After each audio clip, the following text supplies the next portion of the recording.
Estamos de vuelta en Zona Pública. Le doy la bienvenida a Rafael Martínez de La Borbolla, que ya me tenía con el alma en un hilo porque pensé que no llegabas. Qué bueno que ya estás aquí. Bienvenido. Muchas gracias. Buenas tardes a todos. ¿Cómo están? Como la semana pasada narraste, bueno, el tiempo que te alcanzó para hablar de este famosísimo libro All Men's President, donde se relata cómo Watergate, la caída de Richard Nixon, y sentiste que no te alcanzó el tiempo. Hoy traes precisamente a colación otro libro de Nixon, que tiene que ver más con su biografía, ¿no? Efectivamente. Este libro se llama Nixon o la arrogancia del poder. Y lo escribe Anthony Somers, que es un británico, es un corresponsal de guerra, es un periodista, ha trabajado mucho en la BBC. Y él ha escrito autobiografías, pero biografías más bien, pero muy académicas. Y él en el año 2000 escribe este libro que es de 716 páginas, de las cuales 70 páginas son notas de pie de libro, de lo bien investigado que está. Y nos ponen al Nixon muy frío, no se va tanto al lado humano de Richard Nixon, sino se va a su vida, a lo político y a lo que hizo y por qué creen que lo hacía, ¿no? Incluso hasta pone ahí datos de sus doctores, de cosas psicológicas de él mismo, de su entorno, de él cómo percibía al mundo y cómo sus colaboradores y sus amigos lo percibían a él. Se habló mucho en alguna época que él desarrolló una especie, pues no sé si decirle la palabra exacta, como de odio en contra de Kennedy. Muchísimo. Por el contraste que representaba el uno con el otro. Kennedy era el bien parecido, venía de una familia importante, rico. Rockstar, ¿no? El rockstar, se expresaba magníficamente y a Nixon eso le costaba mucho. Y hay esta escena de aquel debate famosísimo televisado, donde pues Kennedy se la está llevando como mago y Nixon está sudando, está enojado. Y por eso pierde. Entonces, bueno, vamos a platicar quién es Nixon, ¿no? ¿Qué Nixon nos pone? Y te ponen a un hombre de luces muy brillantes, pero sombras muy oscuras. Él nace en California, en un pueblo muy pequeño. ¿Es nuestra versión de Ricardo Anaya, no? No, porque él sí gana. Él sí ganó. Él sí ganó a la tercera, pero ganó. Me paro de pie. Chapó. Sí, y él es... sí, Anaya no ha ganado nunca en el examen. Nada. Tiene a 3 hermanos. Su mamá es una mujer muy cristiana. Y iban fanática. Los domingos iban a misa 2 veces, por lo menos, a ese grado. Su papá era un hombre muy trabajador, muy autoritario. Y Nixon desde el principio se pone a trabajar con su papá los fines de semana, hacían cosas manuales y en la familia va a haber 2 tragedias. La primera es que su hermano menor va a morir de tuberculosis. Eso hace que durante la enfermedad del pequeño su mamá esté todo el día con el chico y que él se sienta un poquito relegado. Él adoraba a ese hermano y se les muere. Su papá nunca volvió a abrir la tienda los domingos, la cerró como de funeral, ¿no? Y cuando unos años después, su hermano de 20 años, que era la adoración de él y era la antítesis de él, porque resulta que Richard Nixon era una persona muy tímida, era una persona que le costaba mucho trabajo socializar. Sí, es nuestra versión mexicana de Ricardo Anaya. Perdón. Y se le muere de 20 años y entonces a él le da una depresión profunda. Ve que sus papás otra vez vuelven a caer en una depresión porque además lo toman un poquito pues como que era un castigo de Dios, cosas ya muy extremas. Sí, fanático. Y él siempre ha sido un buen estudiante. Ya viven en una ciudad medianita de California que se llama Whittier. Y él es un buen estudiante. Se gana una beca para Harvard, de lo buen estudiante que es, pero la mala noticia para él es que la beca nada más era para estudiar, no para vivir, y no eran ricos su familia y no se puede ir. Entonces se tiene que ir a la universidad de la ciudad, termina, después hace una especialización en Derecho ya en Duke, pero él siempre se va a quedar con esas ansias de, híjoles, yo, ¿por qué no me puedo ir a Harvard si tenía una beca y en cambio los ricos sí se pueden ir? Sí empieza una pequeña lucha con él, ¿no? Es que esto que dices parece que es la constante de su vida, porque al final de cuentas sí logró sus objetivos, pero siempre él sentía o le daba la impresión que había una injusticia de por medio, que no le alcanzaba.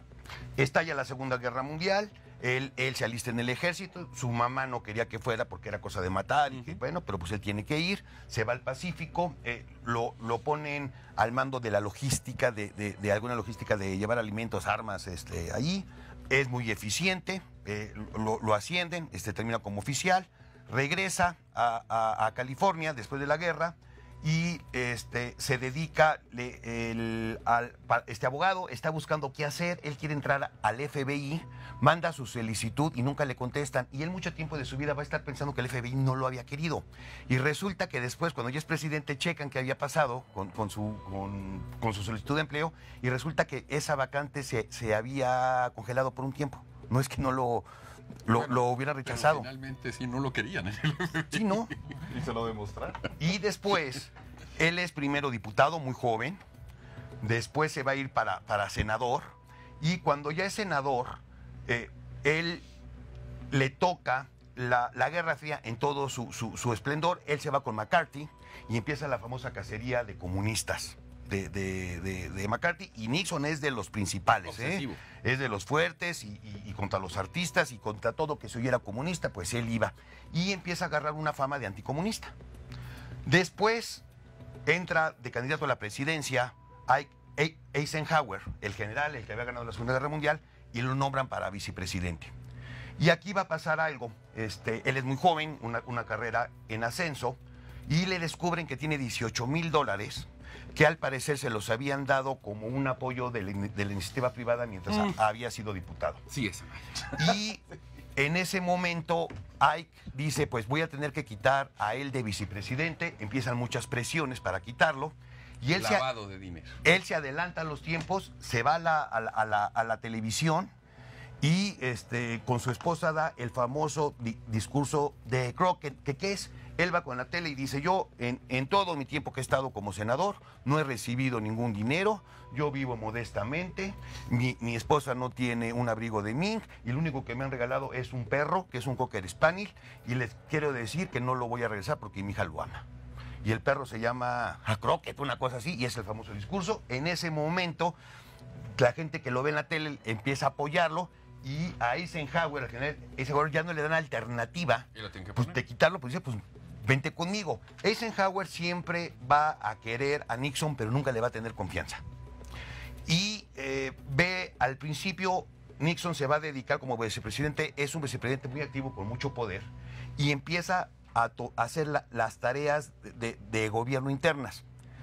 Para para la reelección de Eisenhower, porque se reelige como presidente, él va a empezar a viajar.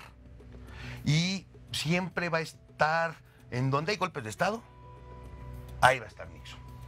Y bueno, como datos podemos poner a Guatemala, él apoya al Shah de Irán, y ya siendo presidente, bueno, pues va a ser Chile, con él lo manda con el mismo Nixon escribe, ya tiempo después de dejar la presidencia, un libro de biografías de los principales líderes políticos de esa época. Así se llama, sí. Fundamentalmente al que él, yo siento por esa lectura que más admiraba, a pesar de que era su rival, era a Brezhnev.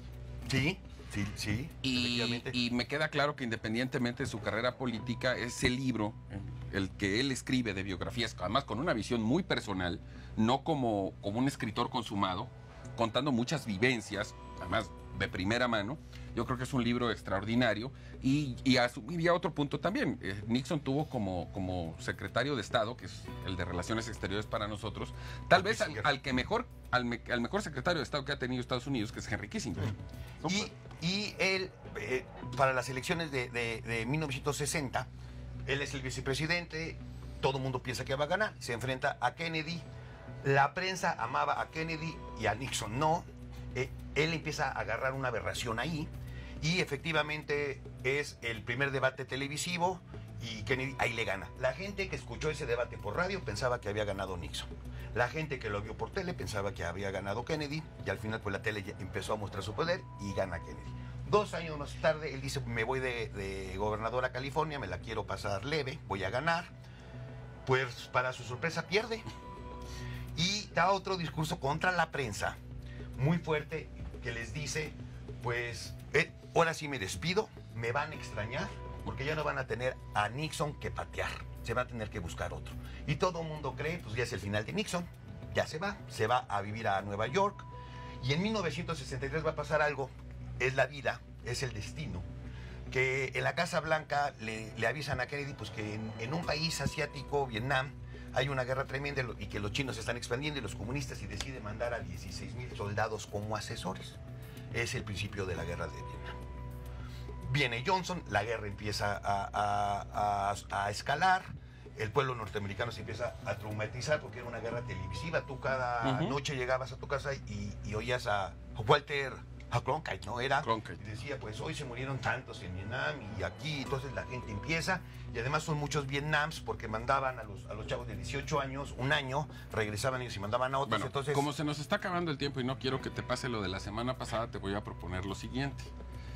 ¿Por qué no para la próxima semana retomamos para seguir con la historia interminable de Richard Nixon? Del presidente para acá. Sí, pero además a lo mejor también platicar un poco de este libro al que yo hacía referencia, donde él escribe las biografías de los líderes con los que le tocó tratar, y que finalmente ya en una tercera emisión puedas terminar con tu relato sobre Richard Nixon. Sobre Richard Nixon. Y nada más una pregunta, ¿cuál es la traducción del inglés al español de Richard? Ricardo, me imagino. Ah, demasiadas coincidencias. Bueno, entonces próximo jueves seguimos platicando de Richard Nixon. Claro que sí. Ya de su etapa como presidente, y un poco hablar de este libro donde él escribe de biografías, ¿no? Él escribió 10 libros, fíjate. 10 Nixon. Pues, coméntalos. Digo, no va a dar tiempo de comentarlos todos. Platica cuáles. Sí, muy bien. Gracias, Pablo. No, nos vemos el lunes. Aquí estamos el lunes. Gracias. Rafael Martínez de la Borgoya. Nos vemos el viernes. Con Richard Nixon. Con Richard Nixon. Continuamos como presidente.